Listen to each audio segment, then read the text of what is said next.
Alright, you truckload of fannies, how's it going? Good? Bad? Indifferent? Whatever. I'm here to talk to you about Marvel's Spider-Man 2 on the PlayStation 5. Alright?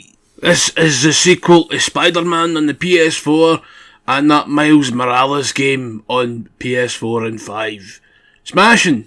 Right, on with the show!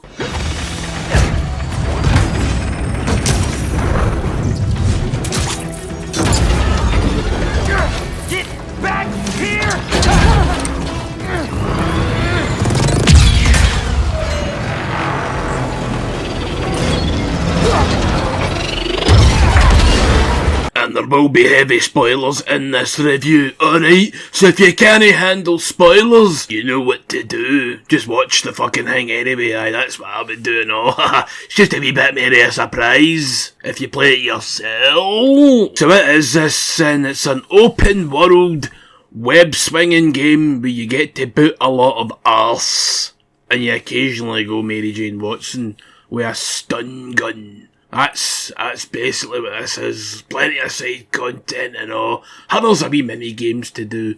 I quite enjoy them actually. I'll be honest, I don't think they're that bad. I think they're pretty damn good. I think the complaints of the game been a mess. Well, I don't know. I'm playing this after the fact, so it's been released for a while now, and I came across very little in the way of glitches. It did crash once or twice, but other than that, it's been a good experience. So you start off fighting Flint Marko, aka Sandman. You kick his balls and you fight wee Sandmen.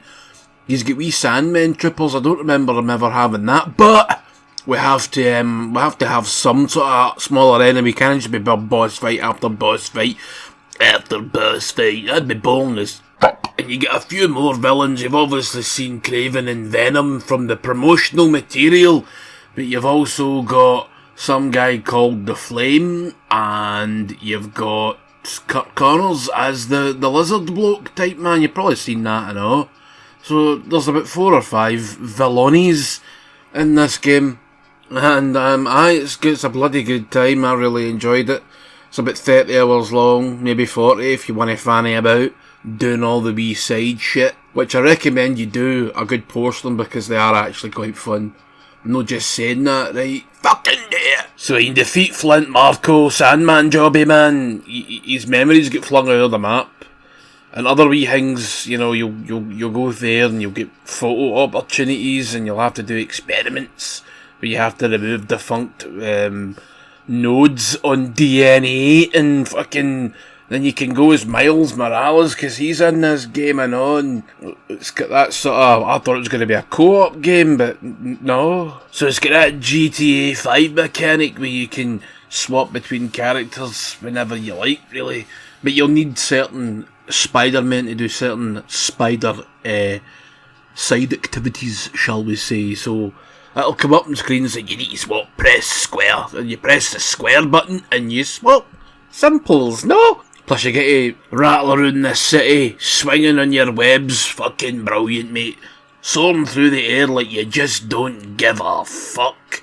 But one of the better new abilities in the game is the glider, the wingsuit, you know, like something like Call of Duty and all that pish. You activate that and you can fly about the place. It's quite cool actually, I quite like that. That was a nice wee touch, you know. And as you head towards roughly about the 60% mark of the story, Venom will make an appearance. Because you get the symbiote suit of Spider-Man, and that's when the game I really loved it. That's when it really opened up, right? No fannying about. That's when you got all the best abilities, and I was gutted when they were ripped away from me. I actually kind of prefer Miles' abilities, because a lot of it's crowd control, and you get a lot of that shite in this game. You get a lot of crowd control, and Spider-Man's not always the best, but Miles Morales is better. Okay! But you'll get a similar sort of suit later on, like right at the end of the game. Fucking what? So Peter starts to become a grumpy bastard, and he's like, I'm not getting up this fucking suit, right? And then you're like, you're getting up the fucking suit, right? And he's like, no. And you're like, aye. And you're like, no. And you're like, aye! They eventually get the suit off him, and then it goes back on to Harry, and he turns into Venom for some reason. He's like, I'm pure raging now, I'm Venom. And you're like, oh, hello there, big boy. But then you get to go Venom for a level and a boss fight, and I really like being Venom. Just snapping backs, eating people, throwing them about the place like they're nothing. It's fucking smashing. And that's led me to think, going, maybe after this Venom game we're supposedly getting, and after Wolverine, they could make a Hulk game. Smash that Hulk, max damage into the floor. Fucking, I'd like a Ghost Rider game at all, actually, alright. I'm just thinking about that there. I want a Ghost Rider game. Geez, a fucking Ghost Rider game. Please. Doesn't need to be a big open world affair. It can be like, you know, God of War, the way that Wolverine's meant to be. Do that. Brilliant. Good. Next. Oh, aye, and if you really don't like Mary Jane Watson, she gets turned into a symbiote and you get to kick fuck at her. And here is where I'm going to land my major drawback of the game. The boss fights, they go on way too long. Sometimes up to 6 rounds of nonsense, right? Like with the fucking lizard prick. You kick fuck at him a couple of times and there's a city chase. And then that lasts for, 10 minutes maybe. And then you need to kick fuck up another 2 or 3 times. And I'm like, there's too many.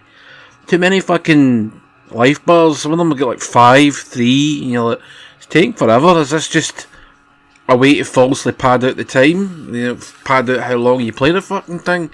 I knocked that shite in the head 2 at the most. But no 6. Alright, it's boring. And if you continually fucking make a mistake and die, that can turn into 10 rounds of fucking pish, okay? So, fuck up! Talk a wee bit about the human aspect of the stealth missions with M. Jollops. They're alright, actually. They're not as bad as the first game, because the first ones were just fucking boring. Especially the one with Miles and fucking Rhino. That was crap. Hated that. But you get a wee stun gun. It eventually turns into a fucking shooter at the end of the game when you're like just going through a nest with Major Jobby Watson fucking shooting your wee gun at everything, and they're just going pop, pop. So it's like, fucking hell, I thought it's turned into fucking Call of Duty! Or Uncharted, Unfarted. Should be the next Uncharted game. Unfarted? I think we'll put that idea in the back burner and let it explode, like a Jobby. A big, massive, hairy fucking Tolly. Anyway, I think I've rattled on enough pish about this game. It's bloody good fun. Yes, it's similar to the first one, along the lines of gameplay and length and fucking all that shite. But I want a game to resemble its predecessor. I don't want it to be too different, because then it's not really the same game. It's not a sequel. Sequels should iterate on their predecessors and improve and add certain things. Yes, the map's slightly bigger, it's slightly recycled. That doesn't really bother me, because I was playing Saints Row, and then Saints Row 2 recycled its map. Then I played Saints Row 3, which gave us a new map, but then Saints Row 4 recycled that map. And then I played Crackdown 1 and 2, and they were on the same fucking map. So, come on, fuck it, it's not that big a deal. They added to it, it's improved, the performance is good, the graphics are smashing, it's got a beautiful photo mode. And I recommend you go and buy it. Alright? Good. Right, I'll see you in the next one. Good night. The celebration is even more grand than what we prepared for the lizard.